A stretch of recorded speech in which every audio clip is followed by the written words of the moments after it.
Bienvenidos a su programa Hablando de Oralidad en su cuarta temporada. Desde este espacio consolidado a través de la señal de Justicia TV, el canal del Poder Judicial, semana a semana contamos con la participación de destacados especialistas nacionales e internacionales con los cuales tratamos temas sobre la oralidad en los procesos civiles, el proceso civil, las nuevas herramientas tecnológicas en la administración de justicia, entre otros. Hoy nos complace presentar al doctor Luis Genaro Alfaro Valverde, profesor ordinario asociado del Departamento Académico de Derecho de la Pontificia Universidad Católica del Perú y máster en Derecho Procesal por la Universidad Complutense de Madrid. Es miembro del Grupo de Investigación de Derecho Procesal de la Pontificia Universidad Católica del Perú, del Instituto Iberoamericano de Derecho Procesal y de la Asociación Internacional de Derecho Procesal. Se ha desempeñado como juez especializado en lo civil y como fiscal provincial en materia civil y de familia, lo que le ha permitido desarrollar una amplia experiencia tanto en la práctica como en la reflexión académica del derecho procesal. Bienvenido al programa, doctor Alfaro. Muchas gracias, es un placer estar con ustedes y para poder conversar un tema importantísimo también en la práctica judicial diaria. Gracias. No, las gracias a usted, doctor Alfaro, y hoy conversaremos sobre el tema la prueba informática en el proceso civil. Tenemos que hacer una breve pausa y retornamos.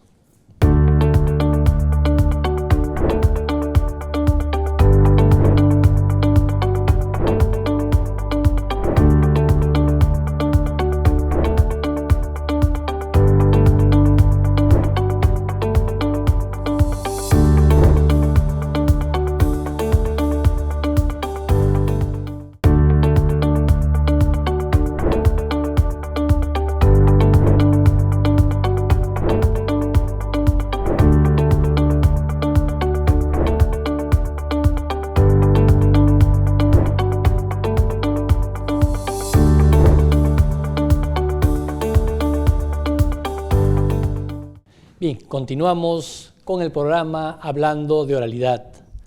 Para introducirnos en este tema tan interesante que une al derecho con la tecnología, doctor Alfaro, ¿podría explicarnos qué se entiende por la prueba informática en el proceso civil? Por supuesto, la prueba informática o también llamada prueba digital, algunos teóricos la llaman prueba electrónica, es aquel medio de prueba que se produce en un soporte electrónico y que busca demostrar determinado hecho que se desarrolla en un contexto digital, ¿no? Por ejemplo, la prueba que puede dar fe de la existencia de una comunicación o un contrato vía email o correo electrónico, o también algún tipo de declaración de voluntad que se exprese en un chat como usualmente pasa con las comunicaciones en el WhatsApp, ¿no? O Telegram.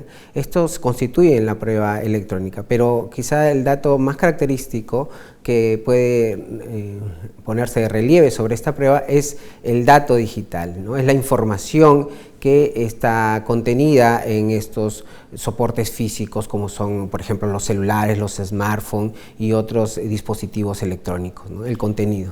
En este mismo sentido, doctor Alfaro, ¿qué diferencia hay entre los dispositivos donde se guarda la información y los datos o archivos que contiene? Sí, este es un tema importantísimo porque en la práctica jurídica a veces se piensa, quizás algunos abogados piensan que lo que presentan al proceso son, por ejemplo, el celular o el smartphone que puede contener algún tipo de comunicación o dato importante para una controversia, pero en realidad el dispositivo es el soporte físico, tangible, el que se puede percibir y que contiene el dato o la información, que quizás lo más relevante para referirse a la prueba informática es lo segundo, el dato o contenido digital que no siempre es, de hecho no es fácilmente leíble o observable a cualquier persona. Es necesario una interfaz o algún tipo de software que pueda mostrar datos o mejor dicho metadatos, como se les suele identificar, que no son fácilmente detectables a la vista, y esto puede generar en la práctica judicial también un error, ¿no? Luego podemos conversar el tema, por ejemplo, de de las capturas de pantalla, que es usualmente también cómo se presentan. Pero esta es la distinción importante, es decir, cuando el abogado presenta un celular, en realidad lo que interesa para efectos de la controversia judicial civil es el dato que contiene, la información que contiene ese smartphone o ese USB o algún servidor o CPU que se han presentado. Por tanto, puede deteriorarse, por ejemplo, un celular o un USB, pero la información que contiene, la información digital, si se ha guardado algún tipo de copia espejo, como suele decirse también, con los códigos adecuados de seguridad, como el código hash, por ejemplo, se puede mantener la información aunque el dispositivo se pueda perder. Bien, cuando hablamos de prueba tecnológica, se habla mucho de la trazabilidad, ¿no? ¿Y qué significa esto para que nuestros oyentes puedan Por supuesto que sí. Esta expresión viene por la necesidad de poder dar cuenta del registro de todo el camino o cómo ha transitado el dato electrónico o el dato informático, ¿no? Es necesario en muchos casos saber cómo ha ido transitado la información desde la versión original al determinado acto jurídico, por ejemplo, un contrato por email, hasta cómo ha ido variando la información.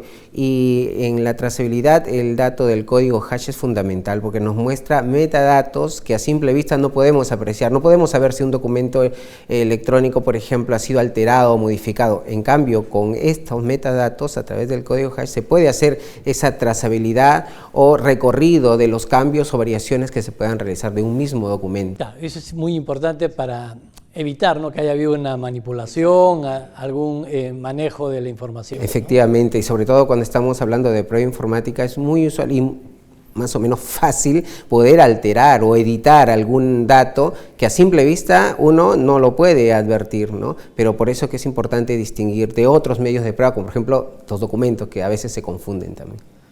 Bien, tenemos que hacer una nueva pausa y retornamos.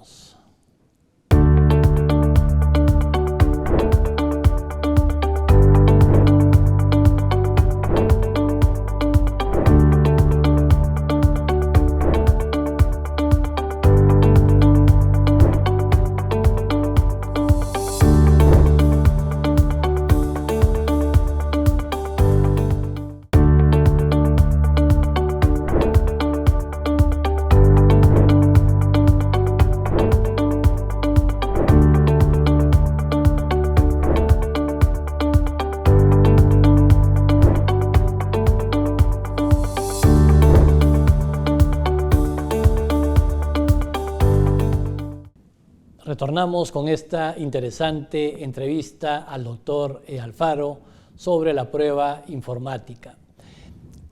En este mismo sentido, doctor Alfaro, ¿cuáles deberían ser las medidas o las protecciones que deberían establecerse en el sistema judicial justamente para poder asegurar, ¿no?, que la prueba informática que se está incorporando al proceso sea la auténtica, ¿no?, y que no haya tenido ningún tipo de manipulación o alteración? Exactamente, este es un punto crucial en el modo como se puede analizar este tipo de pruebas en particular, porque como he manifestado, dado la exposición de poder ser alterada fácilmente esta información, se han suscitado o presentado una serie de mecanismos que permitan gestionar o al menos mejorar la verificación de autenticidad, ¿no? Por ejemplo, desde las más rigurosas como son las pruebas las pericias informáticas, ¿no? Estas tienen un alto grado de acierto en la verificación de la autenticidad. Un perito informático con informaciones más técnicas y especializadas podría verificar si el documento es totalmente auténtico, original, con los software que pueda tener, o ha sido alterado. Luego también se utilizan las firmas electrónicas o firmas digitales que van más allá, por cierto, de escanear la firma y copiarlos en un documento, que también es una práctica usual. La firma electrónica, en cambio, contiene una información que uno pueda verificar al contratar un código encriptado que permita garantizar en un mayor grado la autenticidad de ese documento. Y finalmente también, entre otras, por supuesto, está también la verificación del notario que pueda dar fe de la autenticidad. Sin embargo, en este último caso es bastante riesgoso si es que este funcionario no tiene la información o también la capacitación necesaria tecnológica para verificar. No es lo mismo dar fe de una firma en un documento físico, digamos un documento tradicional, que un documento electrónico o informático. Es necesario mayor información para verificar a profundidad los datos o metadatos que puedan dar fe de esto, ¿no? Entonces, en este último caso, esta estrategia para verificar la autenticidad puede hacerse siempre que se cuente con todas las condiciones tecnológicas adecuadas para garantizar la autenticidad del documento. Bien, hoy en día son ya muy comunes las pruebas que se presentan de las capturas de pantalla, de conversaciones, de WhatsApp o de mensajes de audio que se envían a través del WhatsApp. ¿Cuáles deberían ser los criterios o las medidas de protección que deberían tener las partes para poder, digamos, cuidar que esa información no vaya a ser manipulada o pueda tener algún problema para su presentación? Sí, es importante esta pregunta porque a veces en la práctica judicial también los abogados tienden a hacer estas screenshots o capturas de pantalla de alguna aplicación o de comunicación como el WhatsApp o el Telegram y lo presentan así documental. Lo presentan físico, lo imprimen, claro. Lo presentan físico. Hay esta idea de que es lo mismo que la prueba documental. Al final resulta ser lo mismo. En rigor, esto no es así. La diferencia entre la prueba documental y la prueba informática es la documental nos permite una lectura directa, es más tangible y en cambio la prueba digital requiere hasta cierto punto de una interfaz para ver qué hay detrás de lo visible, ¿no? Y esto significa, por tanto, que es necesario que el abogado que presente una prueba informática también tenga la cautela de presentar otra información adicional o periférica que ayude a verificar y a confirmar que efectivamente el dato contenido en una captura de pantalla pueda ser lo más fidedigna posible, ¿no?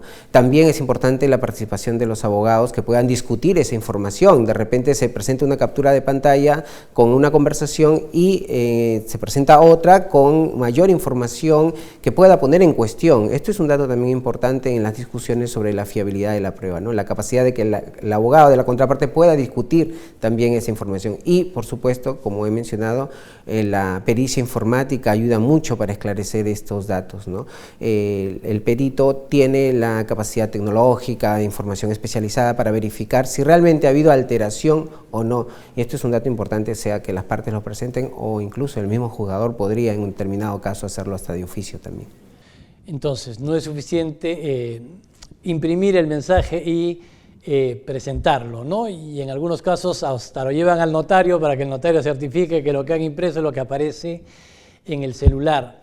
Entonces, ¿cuál sería la manera correcta? ¿Hacer un informe pericial de ese celular para la información o presentar el celular para que sea a través del juzgado que se disponga una pericia? ¿O qué sería lo adecuado, ¿no?, para viabilizar esta prueba? Claro, estando en la posición de los abogados, mientras mayor información pueda presentarse al proceso, las posibilidades de que su pretensión se admita o se estime son mayores. Esto es, no solo bastaría la captura de pantalla. De hecho, si en una práctica jurídica se desarrolla constantemente esto, es insuficiente solo la captura de pantalla. La impresión de la captura de pantalla, de hecho, no nos dice mucho sobre el dato que contiene que realmente sea auténtico y no haya sido alterado. A pericia informática, información periférica que contraste que realmente sucedió este tipo de comunicaciones, solo para poner un ejemplo en el tema de WhatsApp. Y toda la información que sea necesaria, ¿no? Esta máxima en general de que mientras mayor información, mayores probabilidades de acierto de la decisión final, realmente se cumple en este caso, sobre todo por la característica de que se trate de una prueba fácilmente alterable, volátil, y lo interesante es que no nos damos cuenta en realidad. El abogado tiene que ofrecer todos estos medios de prueba y el juzgador también debe asumir una actitud más crítica en estas pruebas informáticas, ¿no? Porque no todo está a la luz de nuestra vista en una impresión de pantalla. Hay mayor información que debe explorarse, ¿no? Por eso que el papel de los abogados también es fundamental para verificar la autenticidad de estas pruebas. Bien, para concluir esta interesante entrevista, doctor Alfaro, usted es un especialista en Derecho procesal, tiene una maestría en España sobre este tema. Como usted sabe, en el Poder Judicial tenemos implementada la oralidad en el proceso civil, al igual que lo hizo España en el año 2000, con la finalidad de mejorar nuestro proceso civil. Ya estamos presentes en las 34 Cortes Superiores de Justicia a nivel nacional que llevan a cabo procesos civiles. ¿Cuál sería su opinión sobre esta nueva forma de administrar justicia en el área civil? Sí, yo creo que es muy positivo, ¿no? Que el Perú en materia de justicia civil también implemente, desarrolle esta nueva forma de, llamémosla así, cultura procesal, ¿no? Cultura judicial, porque requiere todo un cambio en el pensamiento de los abogados y los jueces, pero que tiene a la luz de los resultados más éxito en la eficiencia, en resultados también prontos, céleres, ¿no? Sería bueno que también esto pueda compatibilizarse con la calidad de las decisiones. Es todo un cambio de cultura jurídica. La oralidad no es solo un cambio de formas, técnicas o métodos, sino un cambio también en el pensamiento de los participantes del proceso. Y eso requiere trabajo y paciencia, y es un proceso progresivo, ¿no? Comienza por cambios normativos, pero los pasos siguientes son desafiantes. Abogados, jueces deben también coparticipar para sacar adelante un cambio de cultura jurídica en el modo como se hace proceso, sobre todo pensando en los justiciables, ¿no?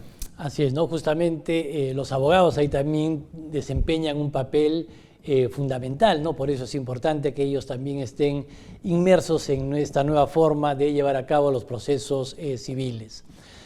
Nos despedimos agradeciendo al doctor Alfaro por su participación, a todos ustedes por acompañarnos, y los invitamos siempre los días martes a ver su programa Hablando de Oralidad a través de Justicia TV, el canal del Poder Judicial, y también en nuestro canal de YouTube. Muchas gracias.